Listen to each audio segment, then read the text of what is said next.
Boa noite a todos, boa noite a todas.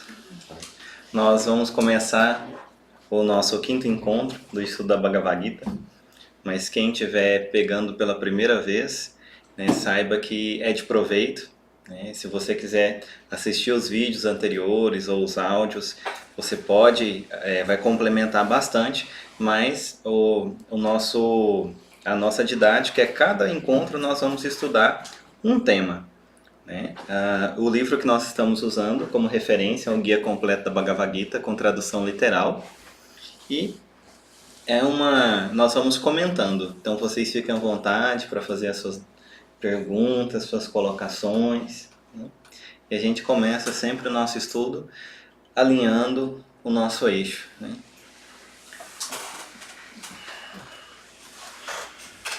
Respirando profundamente algumas vezes. Trazendo atenção para o aqui e o agora, trazendo presença, preparando o nosso corpo, a nossa mente. E nós nos conectamos com as energias mais elevadas e sublimes do sagrado, da divindade, do supremo, pedindo que o amor, a luz, a sabedoria nos envolva, nos nutra, nos traga discernimento, que esse encontro possa nos nutrir, nos auxiliar nesse caminho de encontro com a nossa essência e com o florescimento das virtudes, valores, sabedoria, que através deste esforço de estarmos aqui hoje reunidos,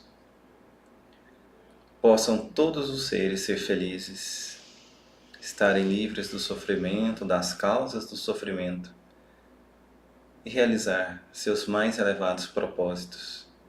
Almejamos paz e realização a todos os seres, de todos os reinos e dimensões. Muita gratidão a todos e assim damos por aberto esse nosso encontro.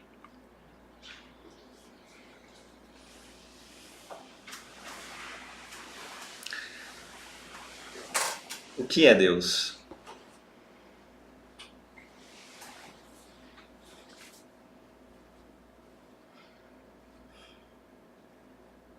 O que é Deus? Uma pergunta, podem responder.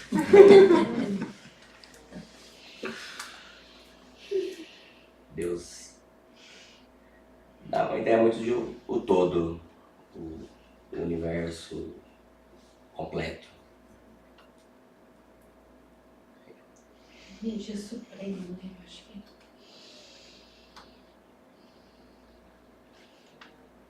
a fonte Isso, criadora. isso. A fonte criadora. Fonte criadora, o supremo, o universo, o que mais? É todo o caminho. É todo o caminho. Consciência. Consciência. Toda consciência. O que é Deus? Criador de tudo que há, Teta Healing. Criador de tudo que há. Tudo que há. Hoje a gente vai falar sobre isso, sobre Deus, na perspectiva da Bhagavad Gita. Então a gente faz esse comentário, né, que é uma perspectiva, são conhecimentos multimilenares, né, e vai se usar muito o nome de Krishna. Krishna para nomear esse ser supremo, a suprema pessoa. Mas uma questão de nomes, né? Será que um nome define, um só nome define o que é Deus? Essa grandiosidade, esse esplendor. Então muito a gente briga aqui nesse plano por nomes, por termos, por conceitos. Mas antes de começar esse estudo até, eu devo reconhecer o quão limitado eu sou para conhecer tudo isso que é esse esplendor.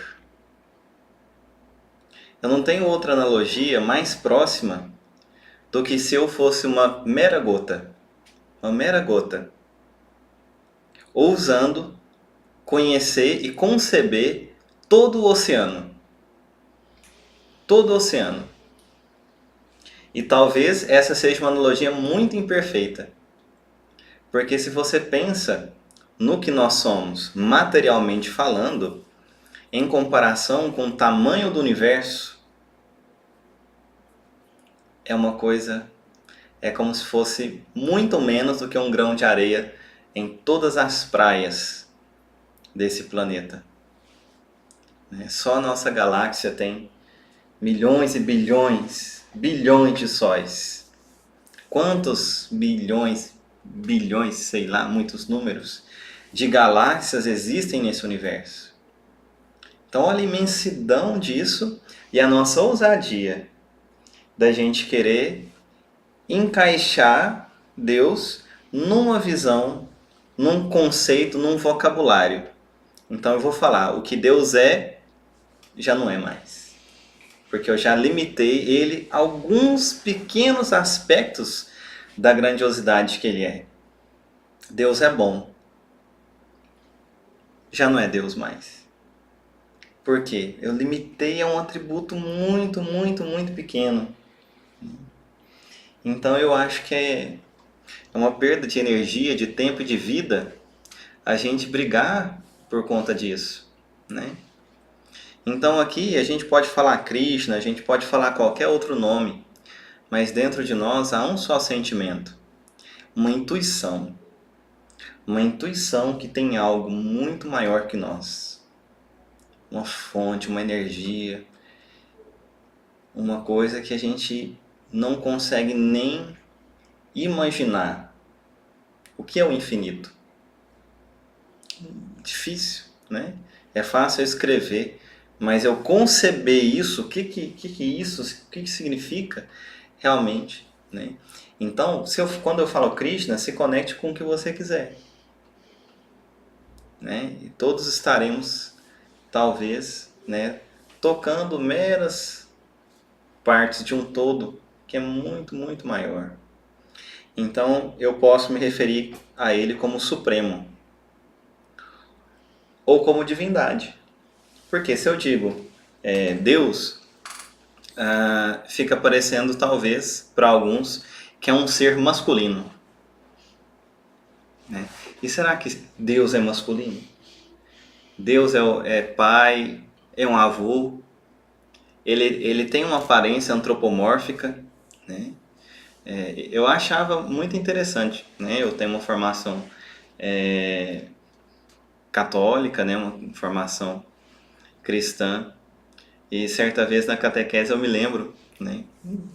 Estava com 11, 12 anos mais ou menos, não me recordo exatamente qual idade que eu estava, mas que a pessoa que estava conduzindo lá o estudo na minha sala, né, começou a fazer umas colocações e aquilo me inquietou tanto, porque aí eu comecei a perceber que havia outras perspectivas de Deus diferentes daquela que eu intuía, daquela que eu sentia, né?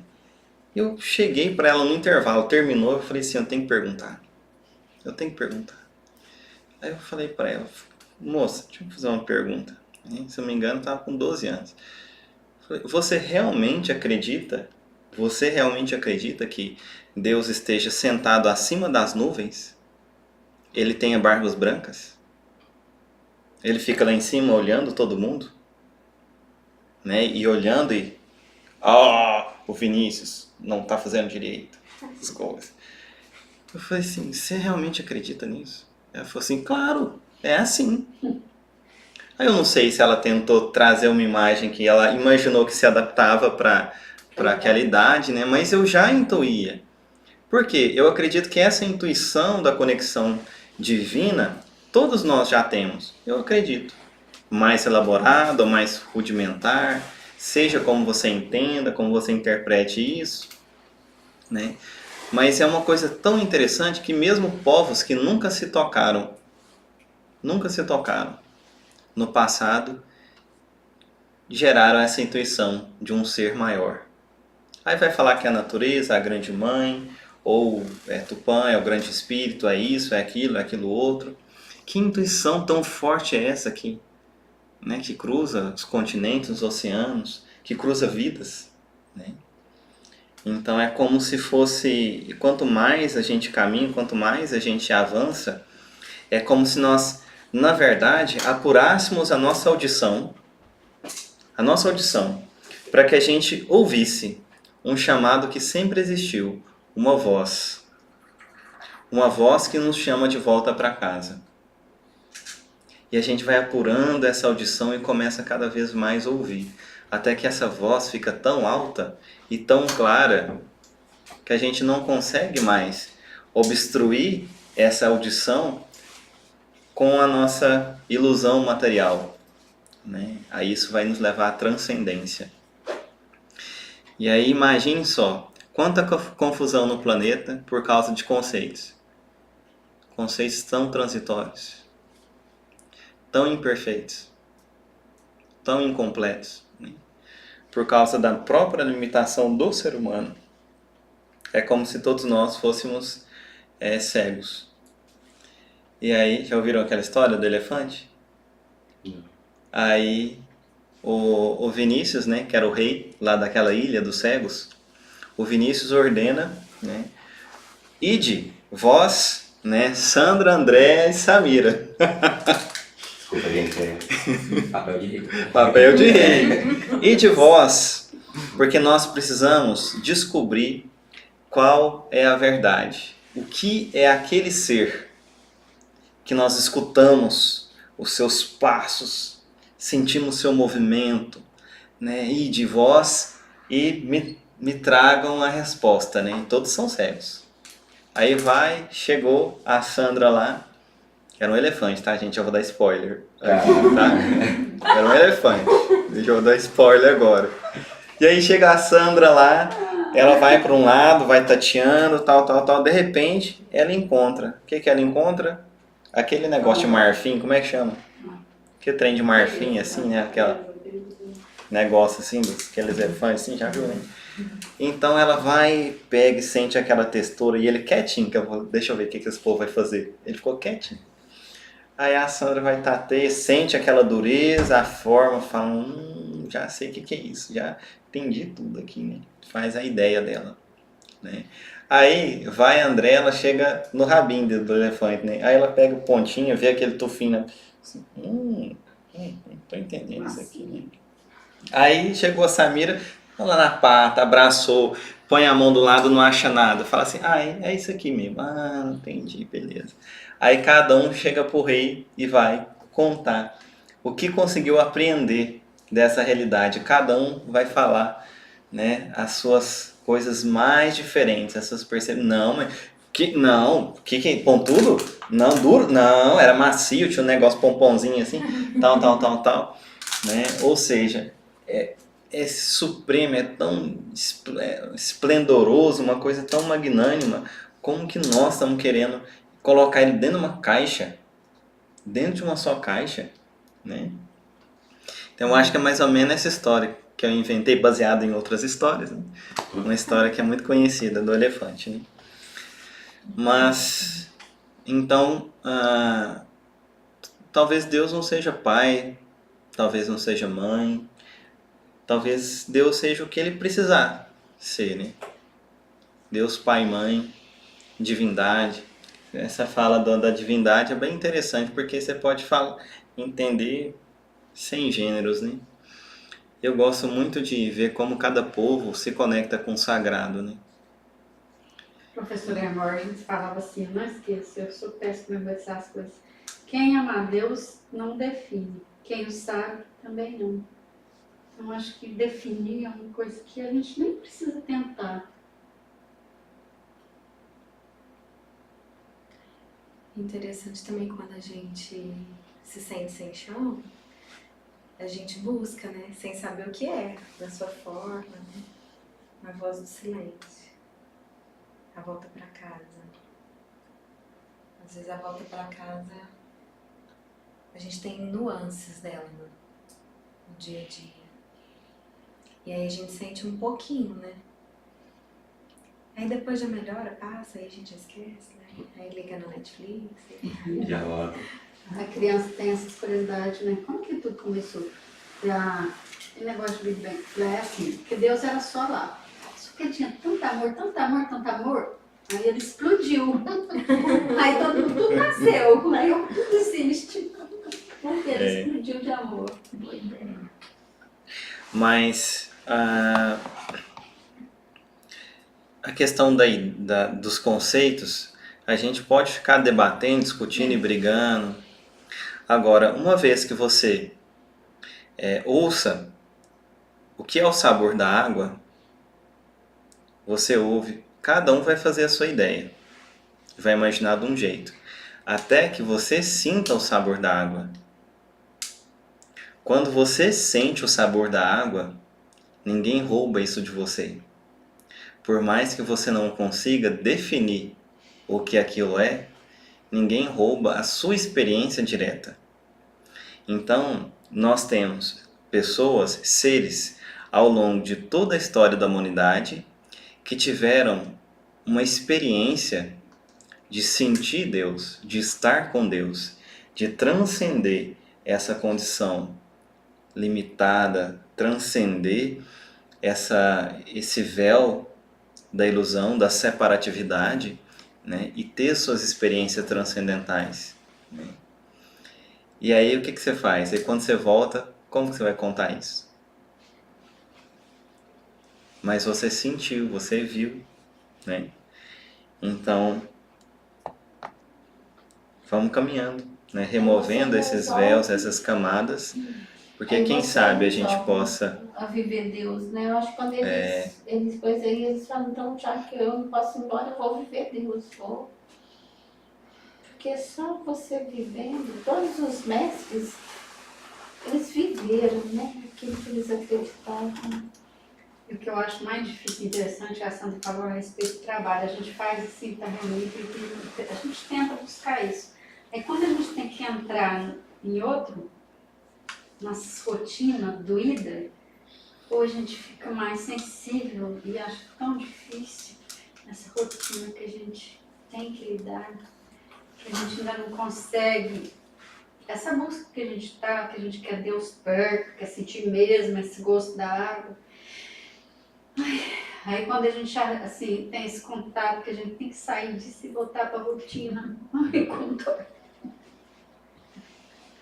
Então, Yadna, lembra do que nós estudamos na reunião passada sobre Yadna?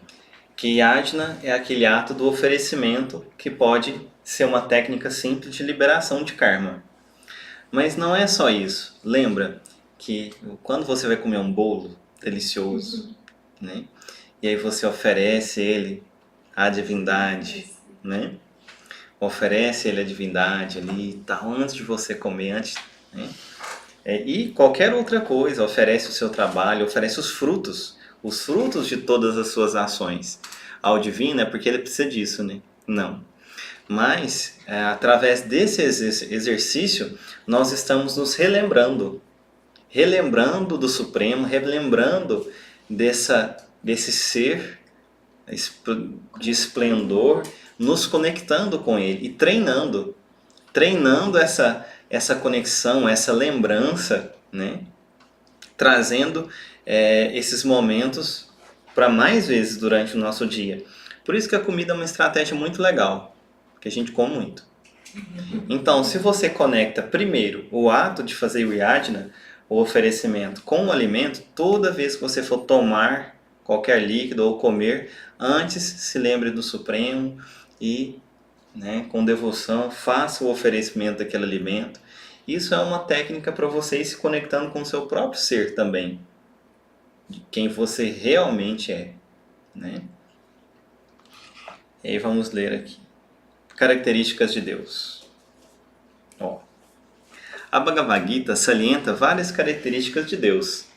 Primeiro vou listá-las, em seguida vou descrever brevemente as principais. Isso é já o autor falando aqui, né? Primeira coisa, Deus é um. Deus é a fonte de tudo. 2. Deus é justo. e não é ciumento. 4. Deus nos ama. 5. Criador e criação são unos, mas diferentes. Aí vamos comentar cada um desses, né? Primeira coisa, Deus é um. Nós temos várias religiões, né, abrâmicas, né? Judaísmo, islamismo, cristianismo, que enfatizam esse aspecto do monoteísmo, né? E aí, a Bhagavad Gita talvez seja o único texto mais reverenciado ao sul da Ásia que ensina que um Deus absoluto e supremo cria, mantém, contém, governa e permeia todos os mundos. Como Krishna diz, não há nada além de mim. Todo esse mundo repousa em mim, como pérolas ensartadas num cordão. Ao ver a forma cósmica do Senhor, Arjuna diz a Krishna, és o Pai do mundo. Ninguém se equipara a ti. O que se dizer-te alguém superior? Teu poder é incomparável. Na verdade, Arjuna vê o universo inteiro dentro do corpo cósmico de Krishna. Arjuna vê todos os deuses dentro do corpo cósmico de Krishna. E vê até mesmo comunidades de deuses implorando por misericórdia, enquanto se precipitam para o tempo, a forma de Krishna que tudo devora. Sendo eles mesmos mortais, os deuses podem oferecer apenas recompensas temporárias. Assim, só aqueles cujos desejos egoístas os destituem de razão adoram aos deuses, não a Deus. Sejam tais deuses encontrados em textos religiosos, em filmes de Hollywood, shows de rock, salões do poder político ou em pistas de atletismo. Então nós elegemos muitos deuses. Né? Adoramos vários deuses. Né? Mesmo aqueles focados no modo material da virtude, em vez de espiritualidade pura, adoram aos deuses, que estão eles mesmos emaranhados nos modos materiais. De fato, os deuses não conseguem entender a forma pessoal de Krishna, pois apenas Deus conhece a si mesmo totalmente. Eles, entretanto, sempre anseiam por ver sua forma pessoal. O Senhor dos deuses, Krishna, não tem igual nem superior. Então, é verdade, fico pensando, quem conhece a Deus? Somente Ele, né? Conhece a si mesmo. Eu vou passar aqui, lá pra frente, para ler um negocinho que eu achei muito legal.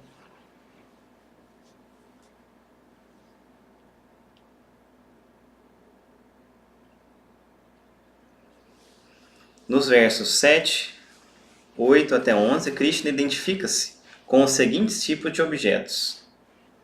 Essência dos seres. Krishna é a vida e semente perene de todos os seres. Virtude das pessoas. Krishna é a bravura nos homens, a austeridade dos alteros, a razão dos racionais, o esplendor do esplêndido, a força abnegada dos fortes e o desejo consoante com o Dharma. Nos traços da natureza. Krishna é o sabor na água, a luz da lua e do sol, o som no espaço, a fragrância pura na terra e o esplendor no fogo. 4. Nos objetos sagrados. Krishna é a sagrada sílaba Om em todos os Vedas. Então aqui vai se falando, em outra parte também da Bhagavad Gita, ele vai falando muitas coisas além dessas que eu falei para vocês. Forças cósmicas, nos traços verbais, nos traços sociais, até o das feras, ele é o maior, né? É uma leitura, uma parte muito bonita. E aqui, talvez numa leitura você possa ter uma ideia de que Deus, na verdade, é uma espécie de panteísmo, ele é todos esses objetos, né? Mas a ideia fundamental é que Deus emana, ele é o emanador, ele é a fonte primeira, né? Ele é a causa primária e dele tudo se manifesta, e ele a tudo permeia. Porém, toda a energia material, ele coloca que é a energia inferior de Deus, né? E as almas, a energia superior de Deus, sendo as duas únicas coisas que existem no universo: matéria e espírito. Então nada mais há além de matéria e espírito. A matéria, nossos corpos, a nossa mente, né? A nossa energia, as nossas emoções, tudo isso é classificado como matéria, embora em diferentes estados de vibração, né? E o que é espírito?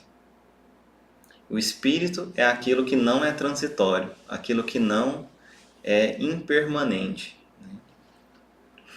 Então a matéria é a energia inferior de Deus e o espírito é a energia superior de Deus. Em algum momento da Bhagavad Gita ele fala desse espírito como dual? Ele fala esse espírito como dualista? Em que sentido você fala? De De gênero? bem, de mal. Porque ele divide em dois, né? O que é matéria e o que é espírito. Espírito. A matéria, a gente é fácil classificar na dualidade. E o espírito, na visão do Bhagavad Gita, em algum momento isso aparece? Se existe dualidade? Não, a alma ela é imaculada. A essência, a nossa essência, ela é imortal. Nada morre, nada mata, fere, corrompe, suja. A essência, o espírito, que é o que nós realmente somos, almas, né? Então não entraria em almas pecadoras, aspectos. Não. Falando mais por essência. Olha só essa parte aqui. Deus nos ama. Isto é, o Krishna cria um universo com um propósito objetivo, ou seja, um propósito claro: guiar-nos para a bondade pura e liberação. A natureza é um ventre cósmico, no qual Krishna, o Pai que dá a semente, coloca todas as almas errantes. Krishna é nosso Pai e Mãe supremos. E como quaisquer pais amorosos, Ele é o nosso maior fã, impelindo-nos a buscar o nosso bem mais elevado. Encontramos paz verdadeira ao aceitá-lo como amigo bondoso de todos os seres. Ao contrário dos deuses gregos de Homero, muitas vezes rabugentos, Krishna não odeia nem favorece qualquer alma. Interessante isso, né? Nem favorece nem odeia. Como quaisquer pais amorosos, ele é igual para com todos os seus filhos. Ele pessoalmente eleva aqueles que se voltam para ele em busca de abrigo, perdoando todas as ofensas e conferindo paz suprema, a morada eterna. Krishna considera que quem simplesmente estuda seu diálogo com Arjuna na Bhagavad Gita honrou-o, mediante o yoga do conhecimento. Krishna fala a Arjuna, que representa todos nós, pois o Senhor o ama afetuosamente. É interessante, depois que a gente tem filho, a gente começa, pelo menos eu, né? Você começa a ter esse contato maior com o amor incondicional. Eu lembro da minha mãe, né? Minha mãe falava muito isso pra gente quando a gente era custoso, né? Quando você porque assim, a gente queria fazer, né, fazer arte e ter uma liberdade assim e tal. E a mãe, ela quer proteger, né? Ela, se pudesse, passava todos os percalços do caminho pelo filho. Se pudesse, né, ela... E a gente não consegue entender esse amor até que Não, a gente ela aceitaria todas as dores, o sofrimento, as doenças, né? E falava, um dia você vai entender. Um dia, a hora que você for pai ou você for mãe, falava pra minha irmã, né? Você vai entender, né? E a gente já começa a entender isso, né? Que é um amor incondicional. Não importa, né, o que o filho faz ali, aquele amor, o desejo do bem, né? Do florescimento do outro, né? Você não quer que o outro sofra, né? Ao mesmo tempo, você muitas vezes se retira e deixa ele passar os desafios que ele precisa passar, próprios ao seu nível, para que ele cresça, para que ele se desenvolva. E isso é um amor muito grande, né? E se um pai e uma mãe já é assim, que são coisas que nós vivemos, o que será de Deus então? Então muitas vezes as pessoas se acham injustiçadas, né? Mas onde que estava Deus nessa hora? Onde que estava Deus? Só que antes do estudo de Deus aqui, a gente estudou o karma, né? Que é esse sistema cósmico, né? Que funciona como um espelho de cada alma, né? Refletindo ali as nossas ações a todo momento. Não num caráter punitivo, pesado. Você não trouxe bolo para mim, Júlia. Então, você está enrolada. Né? Mas sim num caráter muito pedagógico, igual nós fazemos com nossos filhos. Né? Quando nosso filho está lá, naquele brinquedinho de montar, de encaixar pecinha, se você pega e faz tudo, ele vai se desenvolver? É óbvio que não. Então você tem que sempre atender aquela região limítrofe entre o que ele sabe, o que ele conhece, e aquela região onde que ele pode ser desafiado, que ele já pode ter aquela experiência e aquilo gerar um desenvolvimento. Porque se você exceder isso também, pode gerar, né, uma frustração muito grande. Então tem uma coisa que eu chamo de sabedoria. Sabedoria universal. De que nada nos chega que não seja próprio de nós e não esteja no momento daquilo amadurecer para nós. Uma sabedoria. É interessante que veio uma coisa assim. Eu já havia escrito que o único lugar que tem livre-arbítrio é esse planeta Terra, né? É como se fosse criado um laboratório, que Deus tem a essência dele, cada um, o DNA dele, né? Aí eu vou pôr aquele povinho lá para ver como é que isso vai funcionar. Eu tô lá dentro de cada um. Eu vou dar a eles o que eles quiserem fazer e bem entender para ver se eles conseguem chegar até mim novamente. Para ver se eles, como se fosse uma plantinha lá no deserto plantado lá, eu vou regar. Vamos ver se vai nascer. A gente sente assim num laboratório. Às vezes eu não É interessante porque muitas vezes nós não compreendemos de imediato. Geralmente é assim, quando a gente tem uma dificuldade, uma dor, um sofrimento. Né? Você, por instinto, nós queremos evitar o sofrimento e buscar prazer. Esse é um movimento muito básico. Um cachorrinho pra você ver. Se você chega e começa a bater nele, o que ele quer fazer? Ele quer correr, ou quer ele defender, atacar, ele quer evitar aquele sofrimento. Agora você chega com alguma coisa que o agrada, vai ficar sucesso, né? E nós temos essa parte instintiva também. Busca pelo prazer e fuga da aversão à dor, né? Ao desprazer. Ficar mais, economia de energia também, tudo mais, né? Então, hoje, assim, depois que passa muitos anos, eu olho certos episódios que aconteceram comigo e desagradáveis, e eu vejo quanto que talvez eles foram muito mais impulsionadores do meu crescimento do que os anos que eu passei mais confortável, mais tranquilo, assistindo Netflix, né? Então, é essa visão do todo, né? Por isso que quando eu vou atender alguém, no aspecto terapêutico, assim, eu tento me isentar de toda expectativa que possa vir de mim para com o outro. Fala assim, a pessoa me procura, ela está com ansiedade. Eduardo, e aí, vai resolver? Fala, olha, existem alguns estudos, né, que relatam que o reiki ajuda na redução da ansiedade e aqui no consultório eu tenho visto que algumas pessoas têm redução. Muitas pessoas relatam a redução. Mas vamos descobrir juntos, né? Vamos fazer algumas sessões e a gente juntos vamos avaliar como é que é isso. E aí, interiormente, eu me libero de toda expectativa do que eu quero para aquela pessoa. Se é uma dor de cabeça, se é redução da ansiedade, eu me libero de tudo isso, né? E me coloco só como instrumento. Porque eu não sei o que aquele sintoma ou aquela doença está trazendo enquanto uma cura da alma, uma cura das relações. Então a pessoa te fala com queixa de dor de cabeça, por exemplo.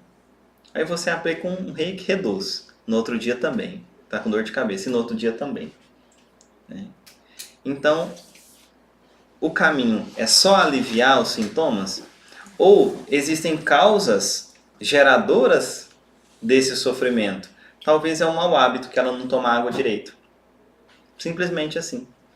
Então ela quer aliviar o sofrimento, mas existem os paliativos e existe você ir na causa raiz do sofrimento e eliminar a causa raiz. Aí pronto, né?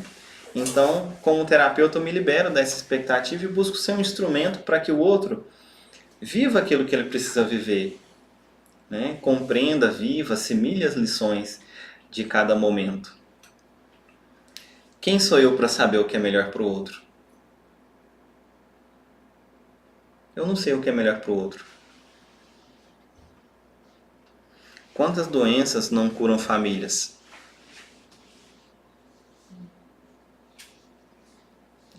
E dentro dessa perspectiva de muitas vidas, a gente não sabe a depuração que estamos passando ou aquisições que nós estamos adquirindo. Porque não necessariamente uma doença é para, na minha visão, para a gente pagar coisas. Um desequilíbrio, um sofrimento. Estou pagando. Cheque especial. Mas talvez simplesmente para adquirir lições que precisamos para avançar. É um salto, né? Isso. Precisamos aprender alguma coisa, né? Igual o meu filho começou a ir na escola, né? Semana passada. Primeira vez foi para a escola. Empolgado, tudo mais. Mas eu vou te falar um negócio, ele puxou a mim. Fisicamente ele é a Samira escritinho, né? Mas para acordar, vou te falar, tem que pôr alguns recursos assim, sei lá, água cai nele, alguma coisa, que o bichinho é ruim, igual eu, para acordar. E aí ele chora para ir para a escola, ele chora, não, tal. Não necessariamente pela escola, porque ele tá amando, mas pelo acordar cedo. Não quer ir, chora, sofre aquele sofrimento, né? Mas tem que viver aquilo, tem que ter aquela experiência, né? E aí a hora que ele sai de lá é uma alegria. Hoje eu tava de folga, fui buscar ele na escola. Foi muito incrível, né? Saiu, tchau escola, tchau.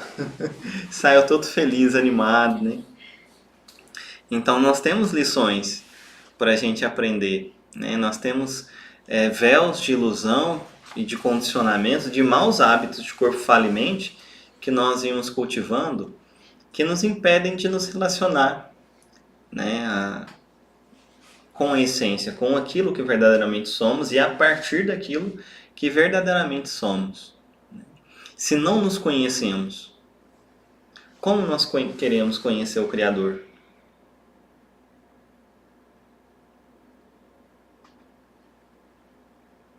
Se a nossa visão ainda é tão turva, como é que a gente quer conhecer algo que é tão incrível, multifacetado? Vamos ler um negócio aqui. Deus é justo e não é ciumento, viu? Felizmente, com todo o seu poder infinito, Krishna recíproca imparcialmente com cada um de nós. Embora possamos ignorar Krishna, tudo que admiremos ou adoremos não passa de uma pequena amostra de sua arte criativa. Então, qualquer coisa tudo emanou do Criador. Assim, Peraí que agora deu um B.O. aqui.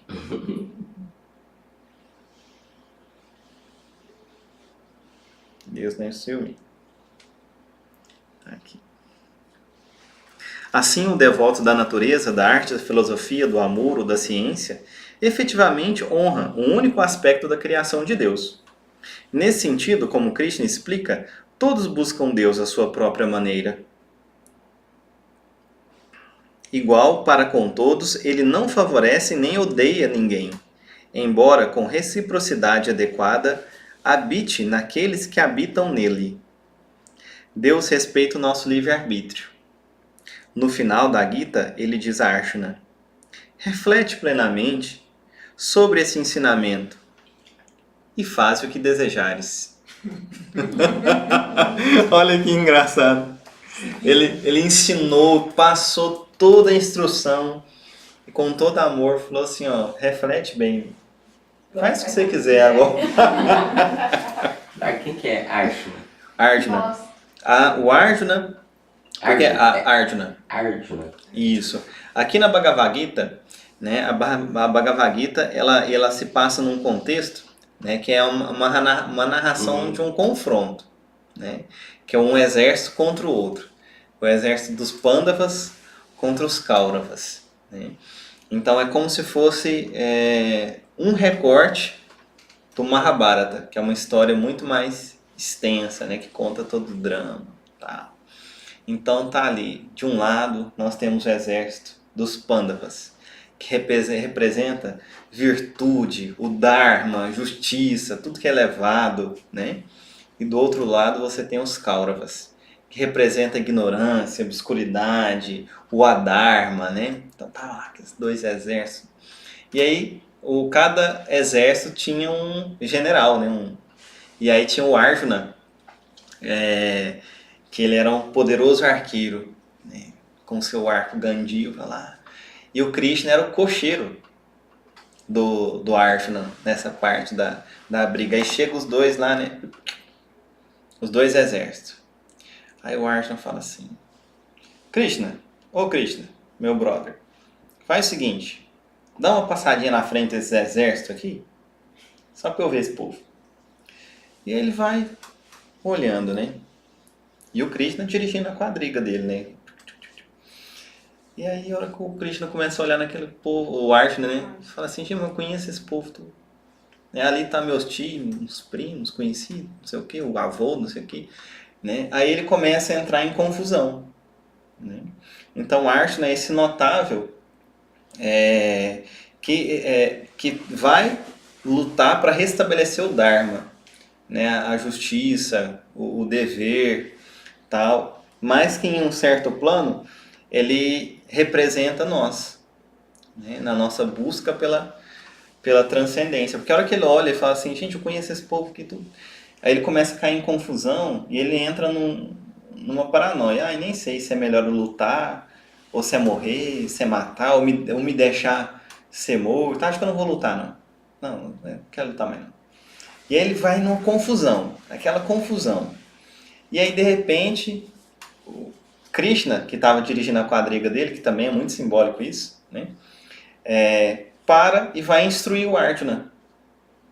E se revela não só o mestre, né, mas o Supremo, em uma forma pessoal ali. E aí ele vai instruir. E a Bhagavad Gita se trata disso, né, da instrução de Krishna a Arjuna. E quem que é esse Arjuna? Somos nós. Na nossa confusão, aqui a gente olha aquela ignorância e fala, eu conheço esse negócio aqui, como é que eu vou matar esse trem? Eu tenho um apego. Eu tenho uma ligação. Aí você olha assim, uma gula, e você fala assim, cara, esse é meu primo, mano. Sabe? Como é que eu vou cortar a cabeça do... Eu gosto disso, sabe? Então é essa luta interior. Né? A gente está vivendo, a gente é o Arjuna, né? Nessa luta pela nossa iluminação, pela nossa transcendência, por romper os grilhões que nos atam. Né? Então o Arjuna é você. Somos nós, né? Então ele é o nosso personagem aqui da história, né? O Arjuna. E É o toda cara. religião ele tem, né? Essa linha do certo e errado, do bom e do mal, né? do espiritismo, o céu e o inferno, sabe? E aí você vê que acaba a reflexão sendo a mesma. É muito legal, assim. A gente aqui no grupo fez a leitura corrida da Bhagavad Gita antes, né? Então um monte de nome lá que a gente não entende. Mas é uma leitura muito boa, né? Assim, são muito linda, muito poética. E ela contém em si vários níveis de entendimento, né? Simbólico, histórico, nossa, muitos níveis de entendimento, assim. Acho que a gente pode ler umas 1000 vezes que a gente sempre vai se surpreender, sabe? Eu fiquei, não tinha isso aqui não. Então é incrível, nossa. Então Deus respeita o nosso livre-arbítrio. Assim, faz o que queres, né? E através do nosso livre-arbítrio, a gente vai gerando karma. Negativo. Você pode trazer o que você quiser, mas Negativo. o meu é meu. Ele fala assim, ó, o que tá aí dentro Negativo. da sua é meu. Aí que Você eu vai faço fazer o meu com anjo da guarda, gruda em mim. Não dá esse negócio de livre-arbítrio. Mentira. Gruda em mim, porque na próxima encarnação eu acredito assim, eu vou ser seu anjo da guarda. Se você não cuidar de mim, você... Tá, tem uma relação muito pessoal aí. Eu falei também no último encontro uma visão que eu tenho que esse nosso livre-arbítrio, né? A gente vai nessa confusão e aí a gente começa a ter essa consciência do retorno, né? Das consequências das nossas ações, refletir sobre a intenção por trás de cada coisa e daí vai. E aí no final, na minha visão, a verdadeira liberdade é nós conhecermos as leis cósmicas e nos harmonizarmos às leis universais, às leis cósmicas, né? Que a gente está aqui tropeçando e caindo e tal. Então talvez o último passo do livre-arbítrio é a gente olhar para esse conjunto de leis incríveis, né? Vou chamar isso de Deus. Você olha para Deus e fala assim, sim senhor, a sua última escolha. Assim, como eu posso te servir? Posso voltar pra casa agora? Né? E eu já ouvi algumas vezes falar, né? A pessoa fala assim, anjo não tem livre-arbítrio, é só o ser humano, não sei o quê. Sei não, mas eu acho que tem. Mas eles já entenderam isso, entendeu? Isso. Então o livre-arbítrio dele é esse assim, sim senhor, vai cumprir. Ele já faz a escolha certa, ele precisa estar lembrando do livre-arbítrio. Você foi uma das outras aulas assim que a gente tem que fazer as coisas desinteressado. Né? Assim, fazer desinteressado, com conhecimento. Mas a gente começa com interesse, né? A gente, então tá, eu vou ser boazinha, eu vou tudo bonitinho, porque eu não quero ir para um umbral. Não tem interesse. Não é? Aí você começa, então, nesse interesse, mas à medida que vai passando, aquilo vai ficando tão normal que passa um umbral fichinho. E o sabor. E o sabor. E o sabor, porque, Lembra do sabor? assim, para fazer o bem, começa do jeito que puder, da onde você estiver. Né? Forçado, não é o outro que me encheu o saco para ir, vai, sabe? Mas aí você começa a sentir o sabor do amor, da fraternidade, da benevolência, da justiça, da tolerância. À medida que você começa a sentir isso cada vez mais, né, você vê que na sua essência tem tudo isso. Né? E aí, quando você sente isso, você está conectando com a sua própria essência, né? E ainda Aí vontade demais, né? Aí você vai começar a gostar da coisa. Porque ele fala, vós sois co-criadores, vós sois deuses. E aí, quando você disse assim, você se vê assim um grãozinho de areia, isso e aquilo, eu não vou me ver como um grãozinho de Você areia. aprende com o Não, eu vou me ver como a rocha, eu sou o máximo, eu sou grande, eu sou essência divina, eu sou chama violeta, eu sou a perfeição que Deus deseja. Esse negócio de ser grãozinho de areia, não. Você sabe que eu já acho tão bonito ser grão de areia? Porque eu tô um grãozinho de areia lá, Mas é muito um dia cômodo. algum ser passa lá, o sol reflete em mim e joga um brilho, e esse ser fala, olha, brilhou ali o sol, né? Então, Quem sabe? Não tinha pensado. Interessante que, assim, então. falar que somos únicos e sempre seremos. Mas uma coisa que Sai Baba, eu gostava muito do discurso de Sai Baba. Ele falava assim, quando a gente morrer, a gente se torna um com o Pai. Eu acho que quando a gente estiver pronto, porque eu acredito muito que nós somos Deus. Eu tenho certeza absoluta disso. E aí que as nossas atitudes e tudo o nosso crescimento espiritual é que vai transcender e chegar a Ele. É como se fosse um vapor. Quando você estiver pronto, você vai se fundir a Ele. Mesmo que você tenha todas essas funções divinas e tudo mais desse crescimento e de ser ascensionado e tudo, mas eu acho que o final do final é esse. Você se tornar um com Deus. A gente vai passando de fases, né? E aí a fase final. Embora aqui na Gita a gente estudou que nós somos unos e diferentes, né? Que nós sempre seremos almas individuais, né? Não sei como é que é isso. Né? Quer falar alguma coisa, Vinícius? Não? Então, agradecidamente, como a Gita nos informa, não sofremos sobre a fúria ciumenta de um Deus possessivo. Ao contrário, Krishna fixa nossa fé em qualquer objeto que escolhamos para prestar adoração. Apenas ele, então, concede desejos por meio de nossa divindade escolhida. Por quê? Como quaisquer pais bons, Deus incentiva a educação de seus filhos. Afinal, devemos ter pleno conhecimento deste mundo se temos de transcendê-lo. Nós mesmos devemos ver a diferença entre a vida piedosa e a vida ímpia. Deus nos ajuda a explorar o universo e a fazer nossas próprias comparações e a decidir racionalmente qual é o nosso interesse último. Krishna não se ressente por aqueles que o ignoram, mas apenas lhes dá o que querem e merecem, ao karma. Assim, Krishna diz que aqueles que cultivam virtude mundana tendem a adorar não a Deus, mas a seus agentes delegados.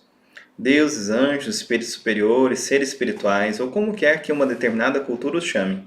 Krishna, todavia, recompensa a virtude sem impor requisitos doutrinários. Por isso, aqueles que não aceitam Krishna, porém cultivam virtude, tornam-se sábios e felizes, elevando-se a estados e mundos superiores. É claro que recompensas à virtude mundana são temporárias, assim como o universo. Está Deus, assim, coagindo-nos a escolhê-lo ao impor mortalidade a quem o ignora? De forma alguma. Prazeres mundanos acabam porque não surge do eu eterno verdadeiro, mas da cobertura do eu, o corpo.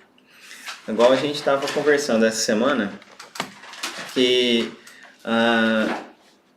algumas pessoas, né, talvez nós, de vez em quando a gente sente uma angústia assim, sabe? Uma angústia, um vazio. E as coisas que nos traziam satisfação já não parecem satisfazer tanta gente mais. Então a gente experimenta certos aspectos da realidade, né? Certas coisas, desfruta, né? Mas chega um momento que aquilo não supre mais, não atende mais. Ok, a gente desfruta, mas já não preenche essa inquietude, essa busca que chegou. Então, aí começa a vir uma angústia, às vezes até a gente fica um pouco deprimido, sabe? E aí, melancólico. Dá vontade de subir a montanha. Então, talvez nessa hora, igual o que ele está falando aqui, né? Chega a hora da gente buscar um interesse um pouco mais transcendente. Um véu já não serve mais, né? É igual uma roupa, né? Depois que a gente cresce, né, de idade ou de dimensões, quando a gente cresce assim de dimensões, uma roupa costuma ficar desconfortável, né? Não cai bem, não entra, tem roupa que nem entra mais. Esse dia eu fui ver meu guarda-roupa, Jesus, tem que fazer uma limpa lá, né? Porque tem um monte de coisa que já não entra. E aí, e é assim, as situações, grupos... É o peso da sabedoria. O peso da sabedoria, né? Ótimo. a gente já não está cabendo naquilo ali mais, né?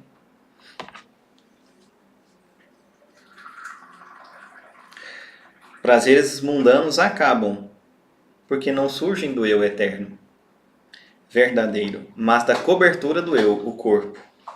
Mesmo o autodelírio virtuoso não pode durar para sempre, pois se baseia naquilo que não existe realmente, o eu sem Deus, ou o eu como corpo material.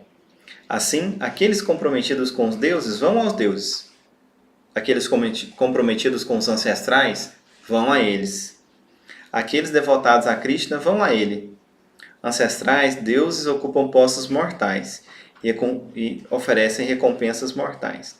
Essa visão da vida respeita a escolha individual, ao contrário da visão, de certa forma coercitiva, de que todos vamos para o mesmo lugar, independente de qual seja a nossa escolha, ou da visão altamente coercitiva de que consequências indescritivelmente horríveis aguardam mesmo as pessoas boas que não aderirem a certa religião.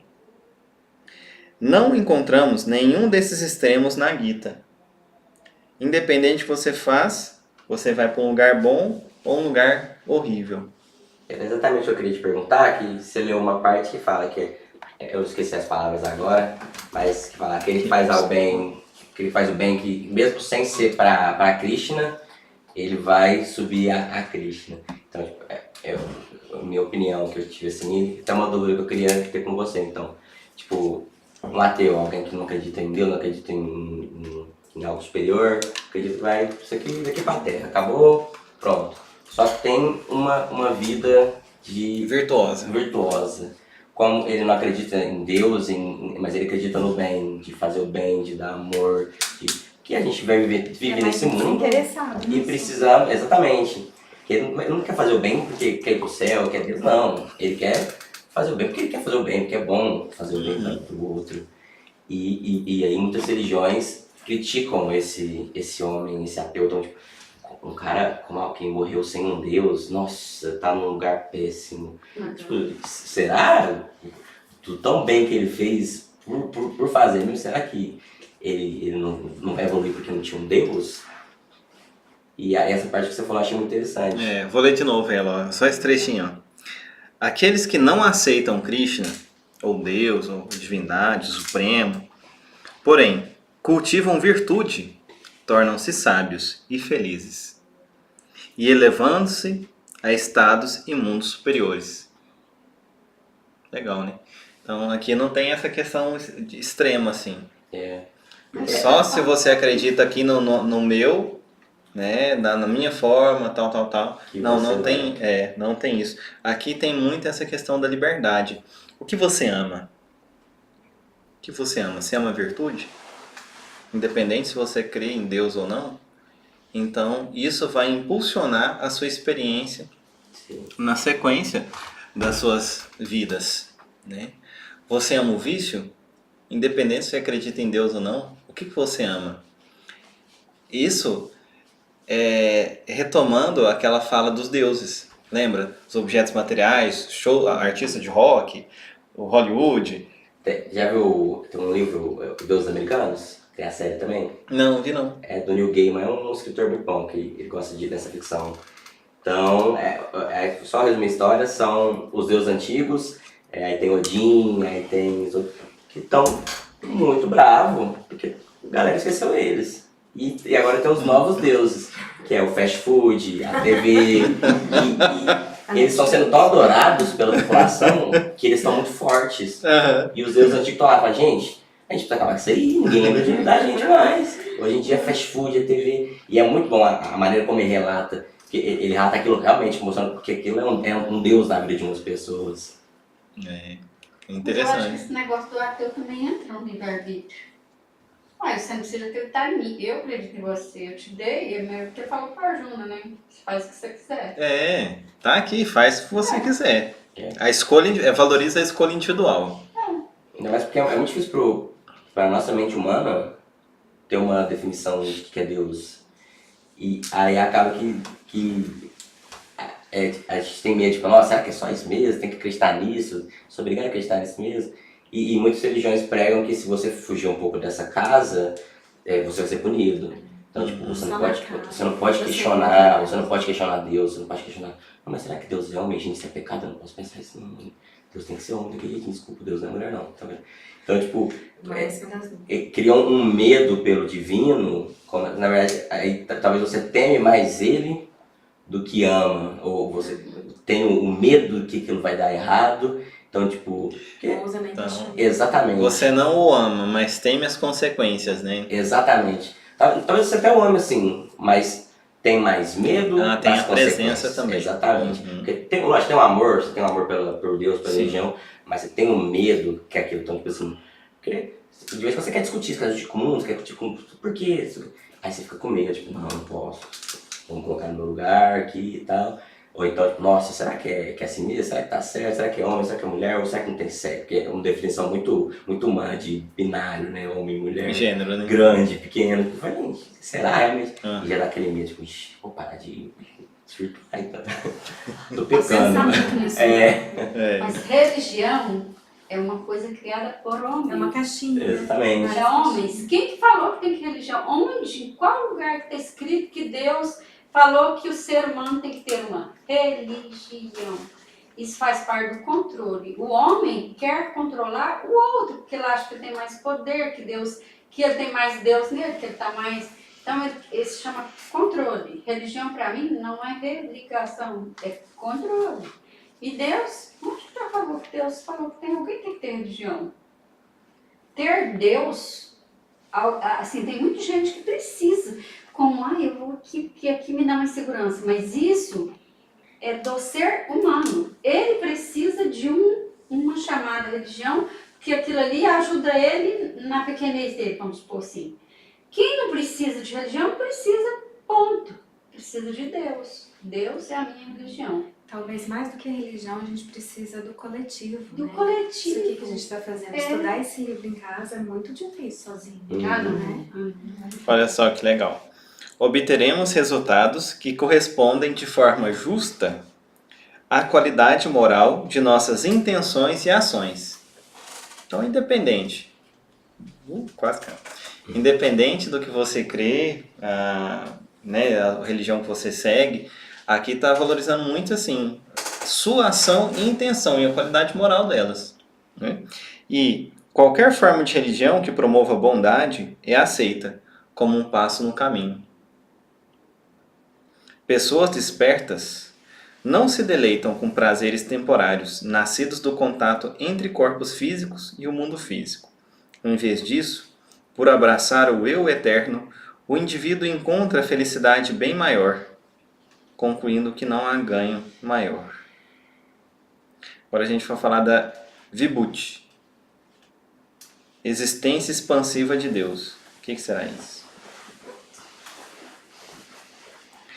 Nesta sessão olhamos mais de perto a relação de Krishna com a matéria, que ele chama de sua natureza menos importante. Aí aqui ele vai trazer também aquele outro aspecto que eu falei da energia inferior, que é a matéria de Deus, né? Seu aspecto menos importante, e a energia superior, que é a alma.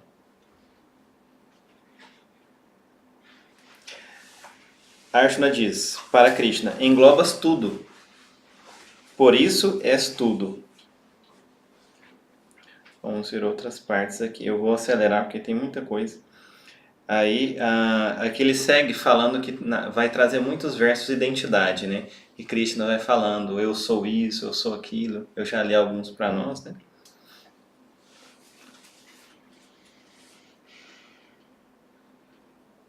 Aqui, vamos ler essa parte aqui. Fica sabendo que todos os estados virtuosos, passionais e obscuros originam-se de mim apenas. Eu não estou neles. Eles estão em mim. Então, ele lembra quando a gente estudou a natureza trimodal, os trigunas. Então, que toda a natureza, né, ela todos os objetos, eles vão sendo expressos através daquelas três qualidades, né? Sattva, Rajas e Tamas. E essas qualidades emanam, né, do Criador, originam-se dele. O Criador não está lá, mas tudo isso está no Criador. Uma vez que os três modos materiais, virtude, paixão e escuridão, permeiam todas as coisas materiais, Krishna está dizendo claramente que todos os estados no universo provêm dele. Krishna ensina que o Criador e criação são unos, mas diferentes.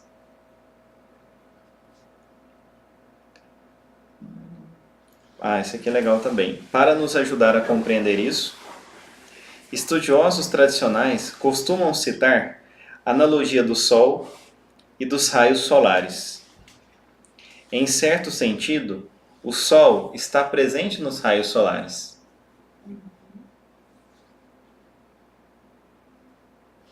Assim, o Sol e os raios solares são uma só coisa, um Sol brilhante. Ao mesmo tempo, felizmente para nós, todo o calor e a luz do Sol, todo o calor e toda a luz do Sol não estão presentes nos raios que aquecem e iluminam o nosso mundo. Conclusão. O Sol é tanto uno com os seus raios, quanto diferente deles. Deus é como o Sol, e sua criação é como os raios do Sol, unos e diferentes ao mesmo tempo. Bem explicadinho essa parte. Legal, né? Então, olha só, que analogia interessante, né? Se o Sol estivesse totalmente com a sua luz, seu calor, o seu poder presente em cada um dos seus raios do Sol, um só raio de Sol abrasaria toda a Terra. Já era. Tamanha dimensão. Mas ao mesmo tempo o raio de Sol é um com o Sol. Tudo isso é o Sol brilhante, o Sol resplandecente. De onde ele vem. Por isso, o Criador e a criação são unos, mas diferentes. E aí talvez basta que nós nos reconheçamos como raios de Sol. Melhor do que a Areia. área que ela tá me incomodando. Eu já tenho uma nova resposta. E você? Eu sou um raio de Sol. Eu sou um raio de Sol. Olha que bonito. Krishna identifica-se com o seguinte, em outros versos. Na essência dos seres. Krishna é a alma no coração de cada ser. O início, meio e fim dos seres. A consciência dos seres. A semente de todos os seres. A mente dentre os sentidos. Virtude nas pessoas. Krishna é a sabedoria dos sábios. Do feminino ele é fama, beleza, fala, memória, razão, firmeza e perdão. Ele é o esplendor do esplêndido, a bondade dos bons, a correta conduta daqueles que buscam vitória e o monarca dentre os homens. Traços da natureza. Krishna é o sol radiante dentre os corpos luminosos, dos corpos d'água, o oceano, das cadeias de montanha, os Himalaias, de todas as árvores a figueira, das feras, o rei das feras, o vento dentre os purificadores, o tubarão dentre os grandes peixes, dos rios o Ganges, dos meses a cabeça da trilha, das estações a primavera, fonte de flores. E aí ele vai continuando com muitas citações nesse sentido. Bonito, né? Como ele está sempre sublime, né? Sempre o Supremo. Sublime.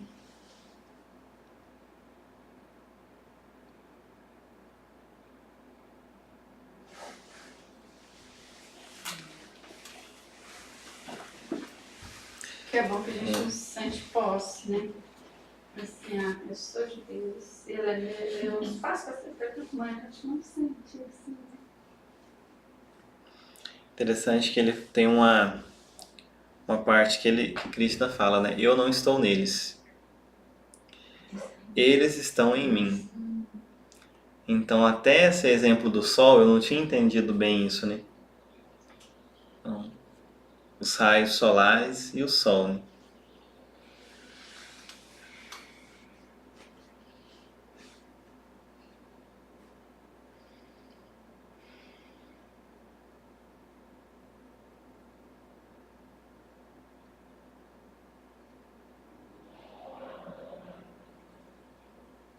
A pessoa suprema, Parama Purusha. Após termos considerado a relação de Krishna com a natureza material, vamos agora avaliar com precisão sua relação com as almas. Aqui veremos com clareza que ele é, simultaneamente, uno com todas as almas e diferente delas. Pensadores em todas as maiores religiões do mundo têm debatido por muito tempo se Deus é, em última análise, pessoal ou impessoal.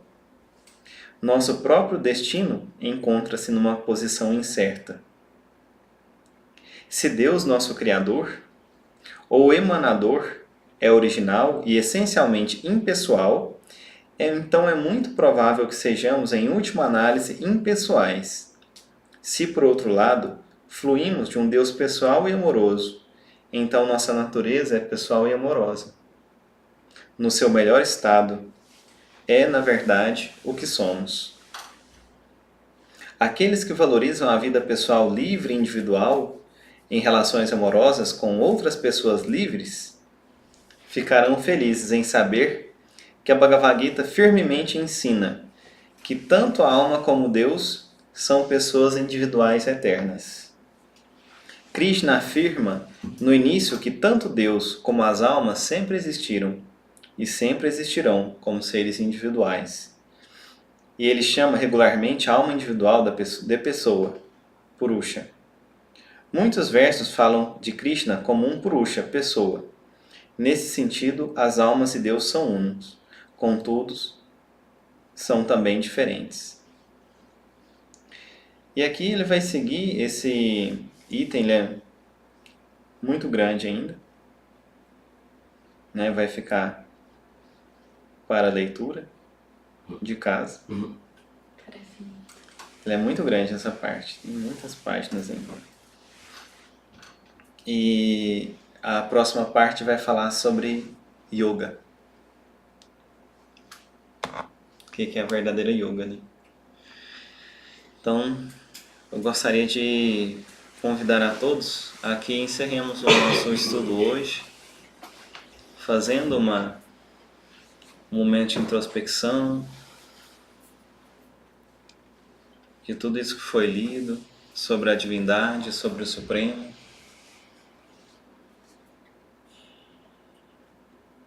Vamos respirando profundamente, abrindo o nosso coração, a nossa mente,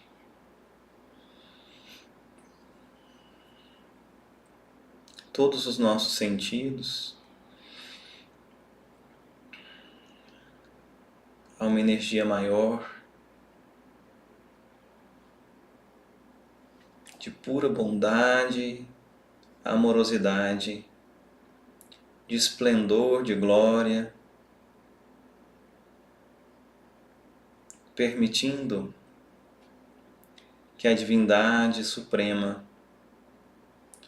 possa nos envolver com esse amor infinito e incondicional.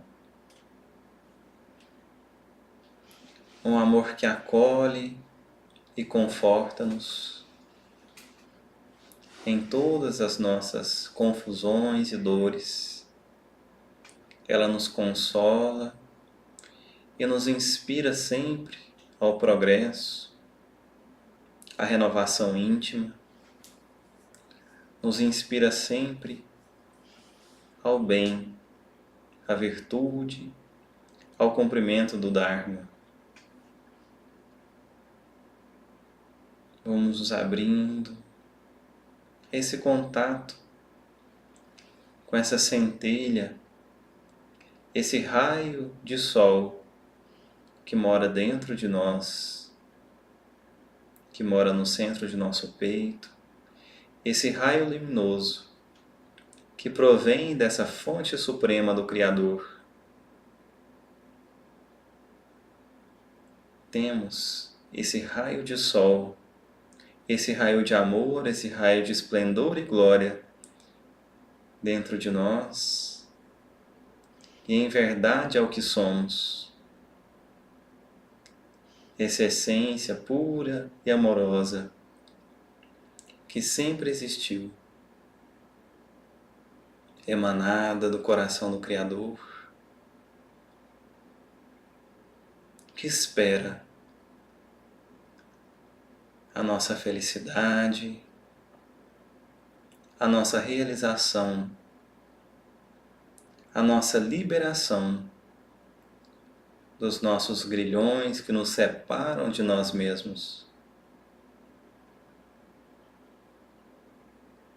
Em contato com a nossa essência, nos sentimos prontos para a aquisição das lições através do amor, da sabedoria, do conhecimento.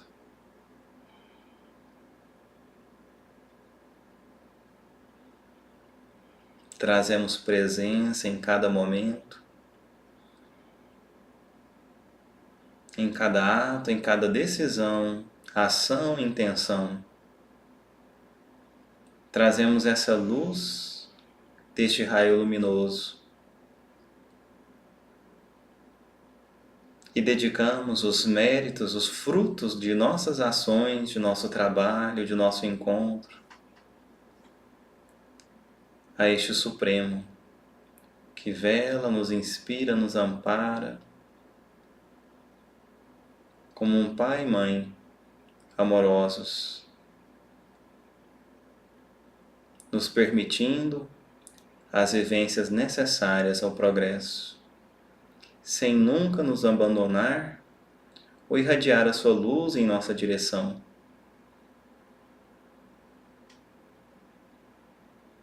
Sentimos essa conexão imorredoura, pois o sol e os raios de sol são unos, assim como a nossa alma, quem verdadeiramente somos, é una com o Criador. Reverenciamos e dedicamos amor a esta fonte da vida, do esplendor e da abundância.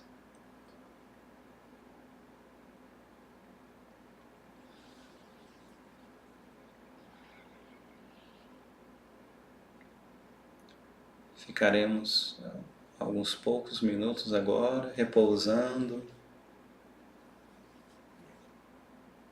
nesta presença.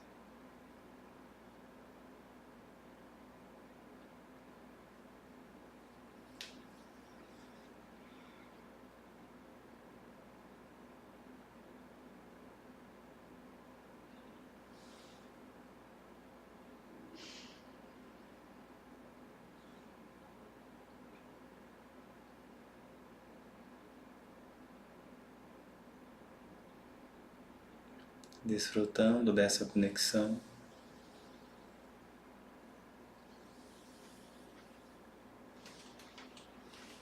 descobrindo a presença divina em nós.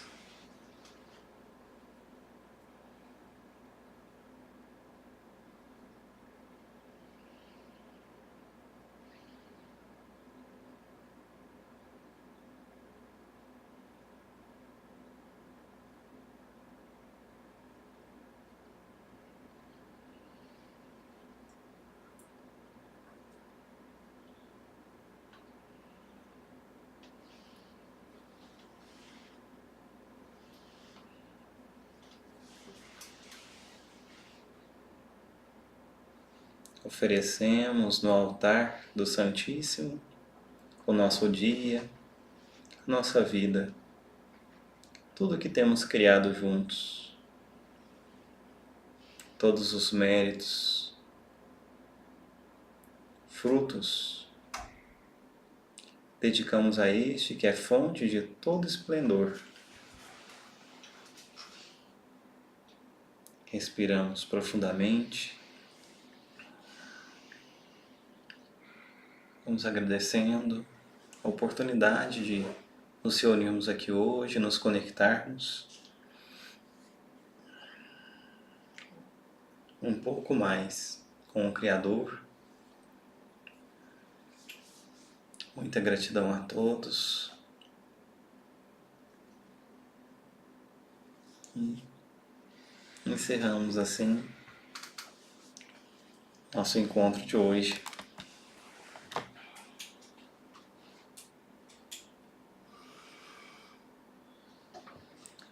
E até nosso próximo encontro. Muito bom.